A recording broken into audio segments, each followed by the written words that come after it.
Johnston Porter in the saddle. Move up, riders. Everyone just be ready. Red light is on.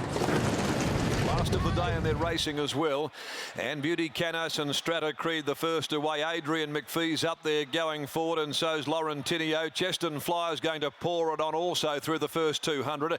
And Cheston Flyer settles just in front of Adrian McPhee. On the inside, Peppy Jack now joined by Lauren Tinio, who'd got fired up now and had to shave off heels there.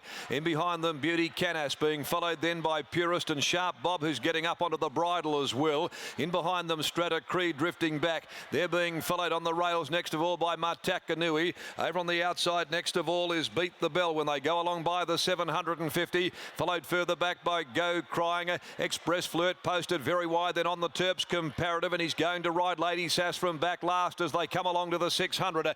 Lauren Tinio shook them off for the moment, led by a length. Adrian McPhee, Cheston Flyers up running third. Then Peppy Jack in fourth placing. There's Strata Creed on the move, going around them prior to the home corner. Beauty Canas back towards the inside, then Sharp Bob off heels. Purist dropping out, then Express Flirt, Western King at the top of the home straight. Lauren Tinio led the way from Adrian McPhee, and Strata Creed winding up down the outside, coming on strongly at the 200. Strata Creed ranges up, grabs the lead. Sharp Bob making ground further back, but it's Strata Creed. Sharp Bob is starting to make ground quickly late. The shadows loom. Strata Creed desperately ridden though, and Strata Creed's going to hold on and gives Amelia Park a double in the last two races from Sharp Bob. Lauren Tinio Go Crying getting home busily late in a photo with Express Flirt for third. Beat the Bell, Adrian McPhee behind them with On the Terps, Cheston Flyer and Beauty Canas. They were followed then by Peppy Jack. Wider out Lady Sass never got into the contest. Followed then by Matakanui. Then came Comparative and Western King, and pulling up to finish a long last is Purist. Strata Creed, Jade McNaught. So Jade has bookended the card today. She won the first on Validation for Rob and Todd Harvey, and she's now delivered for the stable in the last. Strata Creed gives the Amelia Park team a double in the last two races here this afternoon.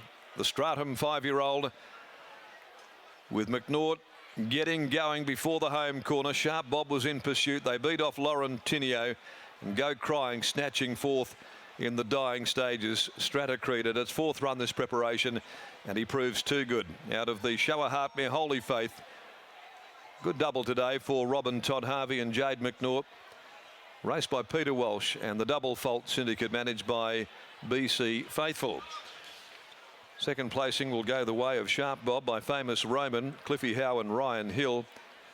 And third is number 5, Lauren Tinio, the Demerit Tribal Secret gelding, Jimmy Taylor, Chloe as a party, with number 4, Go Crying, fourth home. Fifth is number 13, Beat the Bell. The time is 1:25.30, and Strata Creed has clung on to score by a neck with a length between second and third. So a nice double here today for Jade McNaught, combining with Rob and Todd Harvey as well. They started the day on a great note with Validation scoring, and they bring it home for Peter Walsh and the Double Fault Syndicate.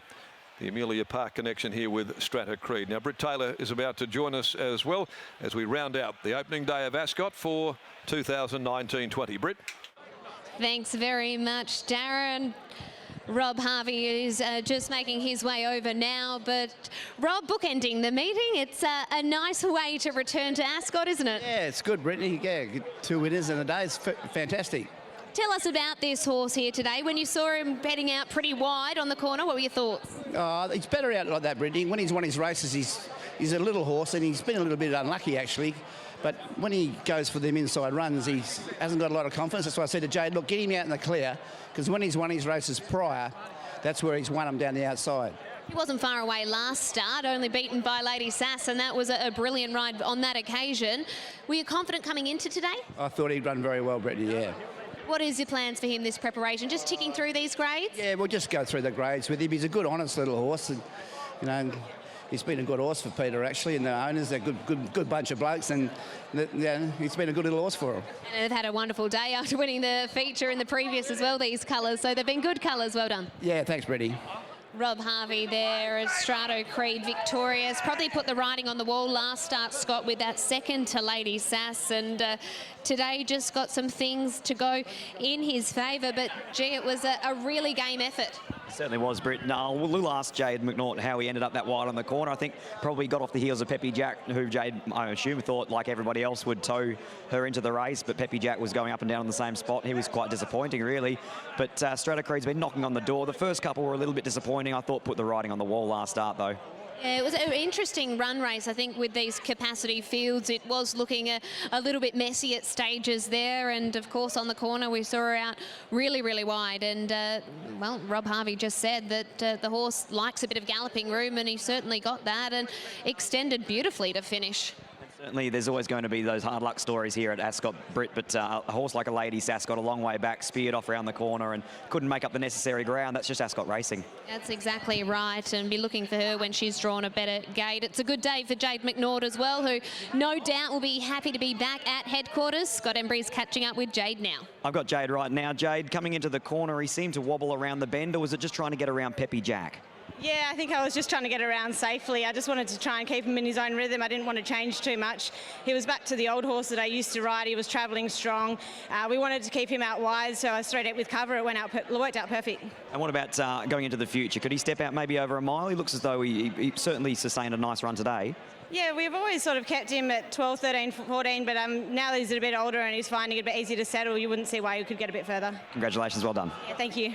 Jade McNaught and Robin Todd Harvey combining to take out the last here. And Scott, that brings us to an end of the opening day at Ascot. Plenty of highlights both on and off the track. What was the highlight for you? I think the highlight for me was those 2-year-olds. It's great to see them back. We haven't seen them since the sales, and there was a 4-way finish there. That the horse that was in front with a stride to go's finished 4th. It's a wonderful return to racing. It really was. Of course, we had the 3-year-old classic. That was very exciting as well, taken out by Amelia's On Fire. But my personal favourite was, well, I guess on the track, but it was off and off the track activity between races, the jockey sprint. They were such great sports to load up in the barriers and let them open, and it was very funny to watch Steve and Brad Parnham fight out the finish. Certainly was. The brothers Parnham, I'm sure there's been a lot of running between those two over the years, and they're certainly competitive. Yes, well, it caps off what has been a wonderful day here at Ascot. Plenty of people here for the summer and spring racing carnival here in the West. It's been a pleasure to have your company on Sky Thoroughbred Central, and we'll catch you during the week.